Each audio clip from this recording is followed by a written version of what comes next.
Hey guys, yeah, today I have glasses on. I almost never wear my glasses, but my contacts were bothering me, so I took them out. Welcome to the Fun Friday Fiction Fun Fridays. I always forget which order I do that in. I've been looking forward to that this week because I have not had time to write. So wherever you are, whether you're on Facebook or on YouTube, wherever you're at, I appreciate you being here and joining me for writing today. Nice to see you, Soy, Malos Prime, and Gayla. Hi from Georgia. I was just there and I met Gayla like a month and a half ago, so that was really cool. Just got back from Arizona, which is why my contacts have been bothering me because it was really dry and I'm in Florida, so I'm not really used to that. But this week is all about kind of working on my NaNoWriMo book, which I have honestly not had a chance to work on all week because it's been very busy. You know how it is when you go away and you think, oh, it'd be nice to have a break from work, except you come back and work is 10 times more than when you left. So that's what I've been going through this week, really trying to catch up. And I've had a lot of meetings this week. So I have not been writing, but on the plane, I got to work with my book that I've been working on here with you guys. So I've got some stuff to put in there. And the other thing I want to tell you guys about is that next week we're going to have a free download. See, I only have the first page created so far, but we're going to have a free download of the internal plot available. Hopefully sometime next week. I'm working on the videos right now. I just recorded like an intro kind of one, and I'm going to do goal, motivation, and conflict and all of that.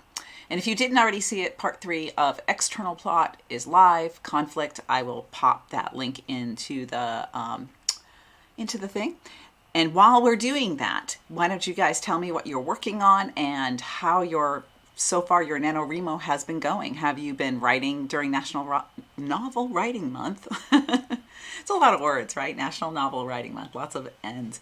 Have you been writing? What are you working on? How's it going? Are you struggling to find the time like me?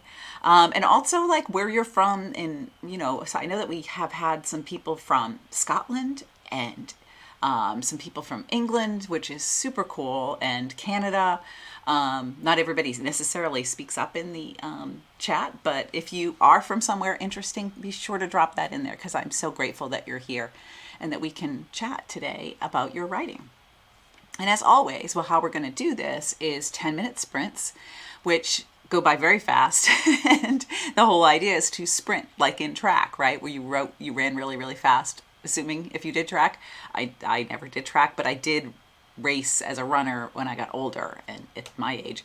And I had what's a sprint for a 55-year-old is not exactly a sprint of a 15-year-old. But either way, the writing sprints are all designed to get you to kind of stop thinking about the writing so much and just get some words down on the page. So we do that for 10 minutes, and then in between, hey, South Korea, Chanley, that's super cool. And Soy Lazar, New Zealand. New Zealand is my favorite country. I haven't been to all of them, but I loved New Zealand when I was there. I got to go to Wellington. I had to think about it for a second. It was like 9 years ago, and it was so beautiful there, absolutely beautiful. And Malos using the master plot sheet for main character Douglas. That's awesome. I like that he has an adventurer with super strength and intellect and another swordsman. And I love the South Korea thing, Chan. That's so cool. I have books out in Korean, and I'll have to try to remember to bring them to one of the live streams so I can show you, because the covers are so beautiful for the Asian editions of my book. My Japanese ones and my Korean ones are the prettiest because they do all kinds of flowers and really cool things on the front. I really love those editions.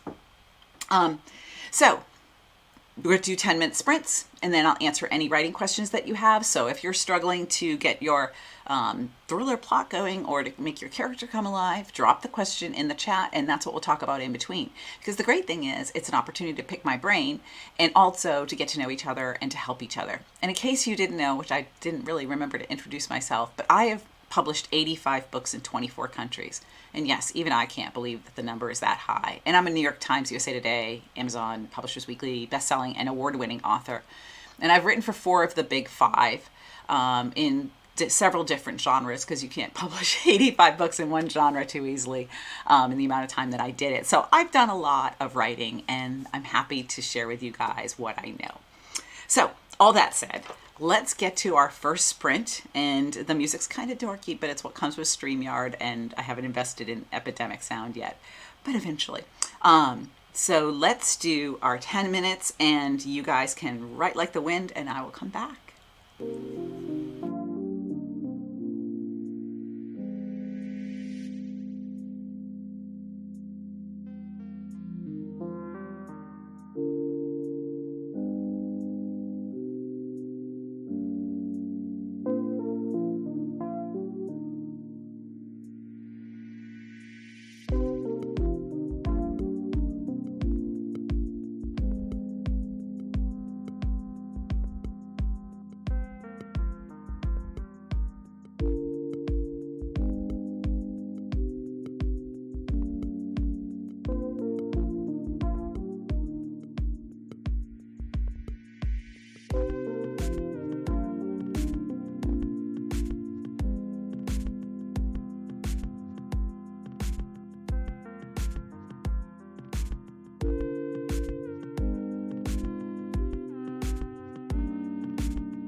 Oh my God, I've been talking all this time and not anybody can hear me. I thought I hit unmute first.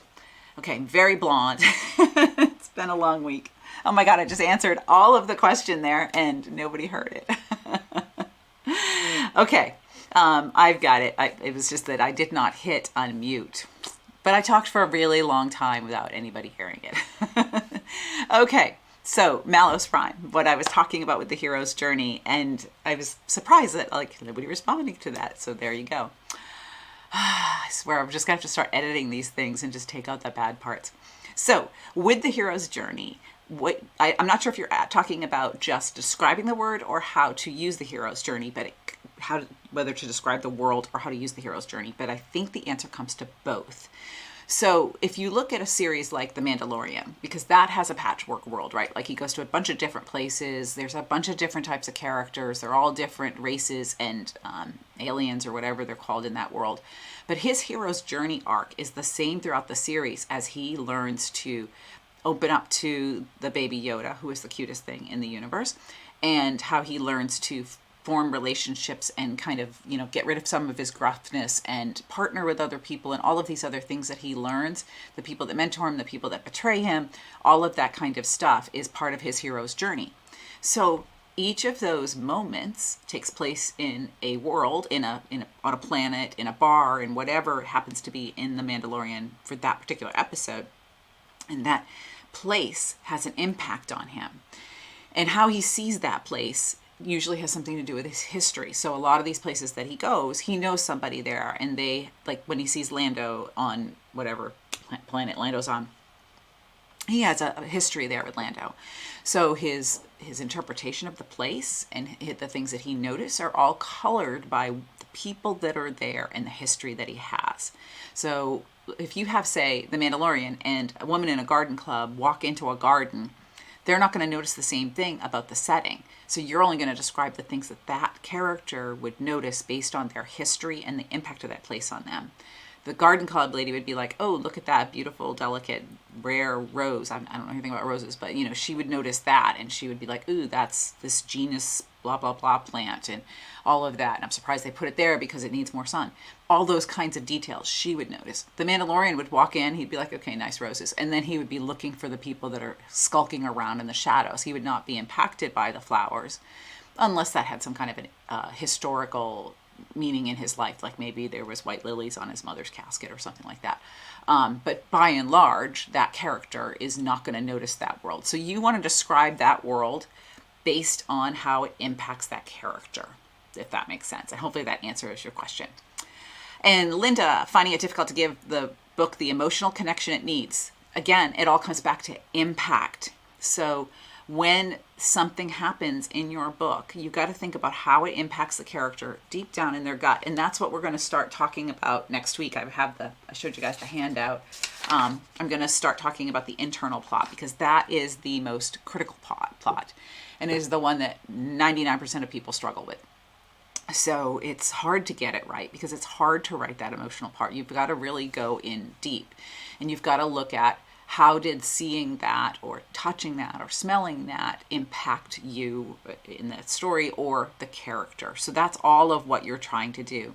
Hi, Heather. Nice to see you here. And the other thing with emotion too is that you don't want to tell. So you don't want to say, I was sad when I saw this. You really want to kind of bring that out with the actions of the character, the reactions of the character, and their physical being in other ways. One of the exercises I do with my classes is something called the Rule of Six, where, and I think others can hear Gayla, so I'm not sure why you can't hear anything because I do have my mute turned off.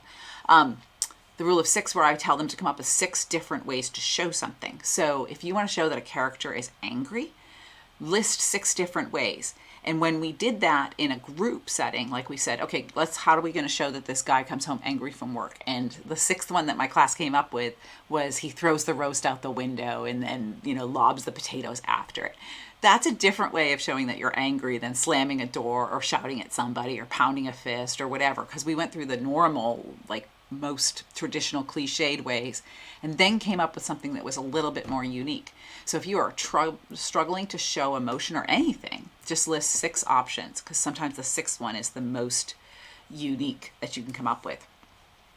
And so Malos, if I'm saying it wrong, I'm really sorry. That since Douglas was born in the capital city state of the earth and Sam was born on the outskirts of the earth, yes, they would have totally different interpretations of the places that they go and totally different histories, even if they're related or they're really good friends. Everybody, even twins, have different histories, different experiences in their lives.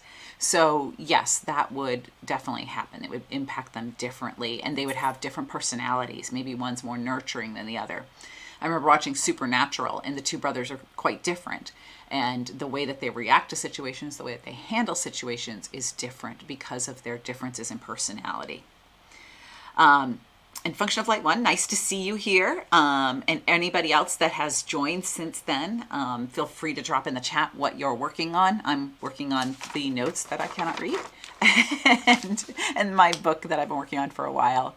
If you're doing National Novel Writing Month, which means you're shooting for 50,000 words this month, which I definitely won't get 50,000 words, let me know in the chat, because I'm debating whether to open up a couple of more live streams this month than what I normally do. I'd like to do another 10 minutes with you guys so that then you can write some more. Just sprint it out. And good job, by the way, Soy Lazar, on getting the words that you did. That's super awesome. So this time, I will remember to unmute myself. I'll probably have to put a note up here. All right, see you in 10 minutes.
Hey guys, so there I left a little note to myself that said unmute and I put it right there on my computer. Yes, Heather, so excited that you're doing Nano 2 this month. I would love to get these first few chapters like rebooted. I also worked on my plot. I printed out my plot handout, but I didn't remember to bring it with me when I was on the plane. So I have all my notes from the plot that I worked out. Because I really wanted to do a lot of the things that I tell you guys to do in the character sheet and the plotting sheet.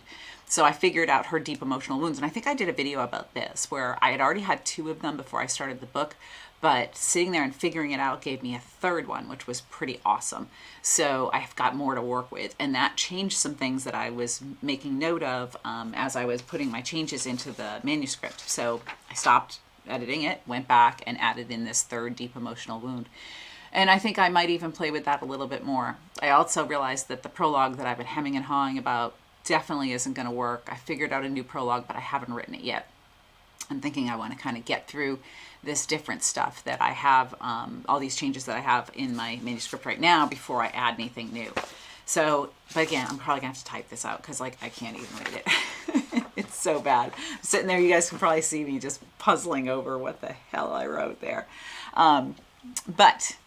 In case if you're joining us late, I'm very excited that you're here. If you're watching the replay, which is something I probably should have talked about earlier, just go right ahead with us. Excuse my occasional forgetfulness to turn off the mute button and come back to you all. And I'm hoping that I answered everybody's questions with the last time. I'm glad, Gayla, that you were able to go out and come back in and it works then. Technology, sometimes not everybody's friend, right? Like it befuddles me as well sometimes. Just retyped the plot line for your novel. Oh, Malcolm. Yes. Okay. That's what I thought you were, Malcolm, but I wasn't sure. You never want to assume, right? In these kinds of things. And if I forget next week, just remind me. But yes, Malcolm, I'm very excited to see you here. I just saw your introduction in the Circle community, which if you guys are not in that, that's where all of these handouts are that I keep talking about. It's free. You can just join. And I'm not going to bug the heck out of you. It gives you access to everything that I talk about. What I really wanted to have was a platform that I control rather than being at the whim of some billionaire who decides to change the name of it or take it down or do whatever. So I started the Circle community so that I could control that platform.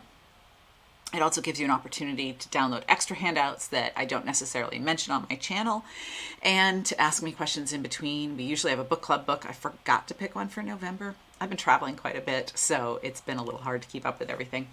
But yes, I'm very thrilled to see you here. And I'm kind of all over the place. I had some coffee just before this, so I apologize. All right, I'd like to get 4 sprints in today. So if you have any writing questions, don't forget, drop them in the chat. And I'm super stoked that all of you are here to write with me. But let's do another 10 minutes and then we can come back and chat. All right.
Look at that. Remember the mute button like 2 times in a row. There we go.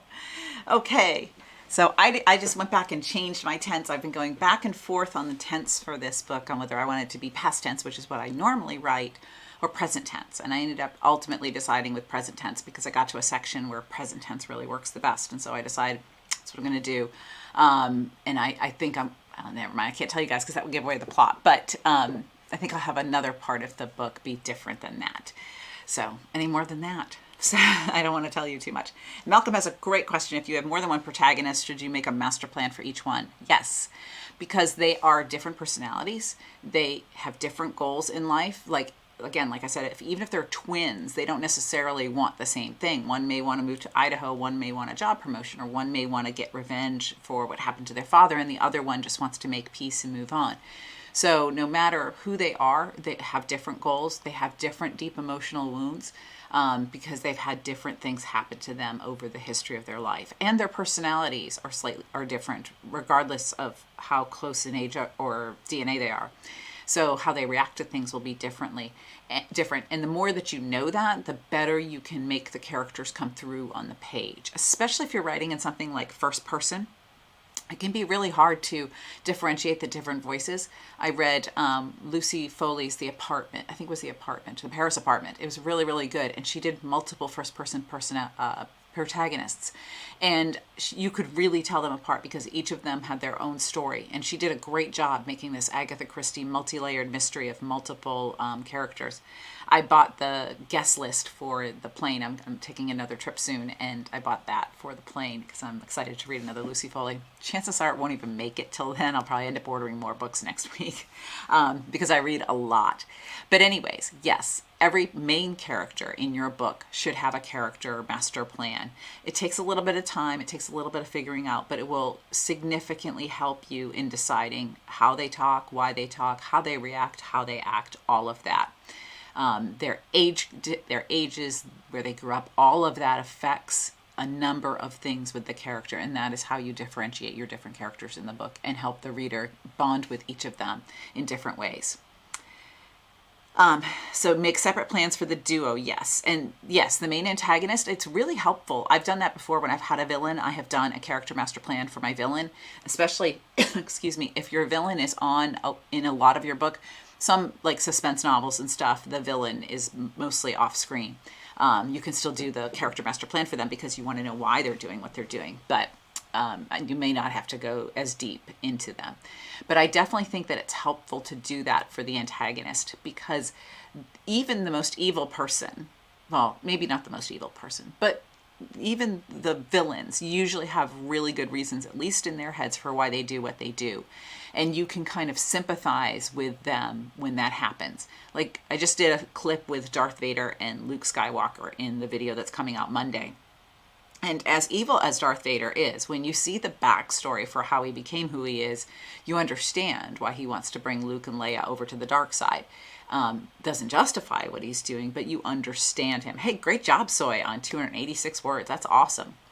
And so when you understand that character and you understand why they're doing what they're doing, you build sympathy with the reader. And yes, sympathy with the villain is a great thing too, because then they kind of want everybody to win. They don't necessarily want to see the bad guy get like killed at the end. You don't always have to do that. Sometimes there are flat out bad guys that everybody wants to see die. But if you really want to make a complicated book like Hannibal Lecter, then making the villain have a complicated backstory does make him relatable to the audience and they feel torn about it. So that's my hint. It really all kind of depends on how evil your main antagonist is as well. So I think we have we have like 9 minutes, but we'll do another 10 minutes. So we'll go over an hour today. I talked too much, clearly, because I had to retalk because I have the mute button. But let's do another 10 minutes. Let's get one more 10 minutes in. And if you have any last minute questions, now's the time to drop them in the comments and I will answer them when we come back.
Okay, guys, that was our fourth sprint, and I'm really hoping to do more of these as time goes on, especially once we get through the holidays, because I know how busy it is for everybody. I definitely want to keep them up, though. I didn't get through my revisions because I went through and changed the tense, so that took a lot of time. But hopefully sometime before next week, I'll have everything going there. Now, next week, I'm out of town. Planning on having a live stream anyways, but I don't know if I'm going to have to cancel. I'm going to visit my family, and so you never know, right? Like your family may have plans for you. Pretty sure it should be just fine to do the live stream on Friday, but it'll be a different location, and I may not have as much time. It just all depends on what my family has planned. So, yes, I would love to make more of these, Malcolm. This week I actually thought about it, but next week I have like so many meetings stacked up every single day. But I enjoy them. I look forward to it quite a bit because it gives me an excuse to work on a book that is my own. It's not contracted. It's not on deadline. It's just my own. And I really love that. So Malcolm asked, the duo encounters 3 other characters who join in the quest. Should they have their own outlines too? Unless they're going to be main characters in like a sequel, I don't typically do that deep of an outline. I do sort of a surface one because I kind of want to know what their overall goal, motivation, and conflict is, and maybe some weaknesses and strengths. But I don't go deep into the deep emotional wounds unless it has something to do with that main character that they're encountering. Like maybe they have a shared trauma in their childhood. I don't go too deep otherwise. Or if they're going to be the main character of another book, then I really want to get to know them so that I can layer those things in. I've been caught before where I've written a series unwittingly because it started out as just 1 book or 3 books, and then it became like 6 or 7 books, and then I'm kind of in trouble because I didn't really develop those other characters too much and didn't know much about them or have too many of those breadcrumbs laid on the path. So yes, thank you, Heather, for coming. And yes, they'll know when I get there that I'm still working. I'm going to walk in with my laptop, so for sure it'll be clear. I may not have my good camera, though. I haven't decided what all I'm packing. I'm an overpacker, so hopefully I don't bring too much. Anyways, I'm so thrilled that you all joined me, and I apologize for the mute button thing. Trust me, those of you who've been here from the beginning know that it wouldn't be a live stream with me if something didn't go wrong. And I'm so excited for the words that everybody wrote today and the great questions that you had. Thank you, Malcolm and Linda and everybody else who asked questions today because it helps everybody learn. So, excellent. Yes, episodic and serial. So yes, you definitely want to develop at least a little bit deeper than just surface anybody who's going to be the main character of the next book. Usually just I do the next book because so if I'm doing a sequel, like if I think it was Gabby, Emma, and then Meg in the series I just did, I developed Emma a lot in book 1 because I knew she would be book 2. And then when I was writing book 2, I developed the character for book 3 more because I don't want any characters to overtake the stage essentially unless they're going to have their own books. So thank you all for joining me. Look for the beginnings of internal plot next week, which is the thing that everybody gets wrong and everybody really needs. And it's the thing I struggled with the most when I first started out writing. So I will have some videos for you next week. Join the Circle community, download the resources, and sign up for the newsletter and stuff because we've got lots of things that go out free for you guys. I appreciate you being here, and I will see you next week.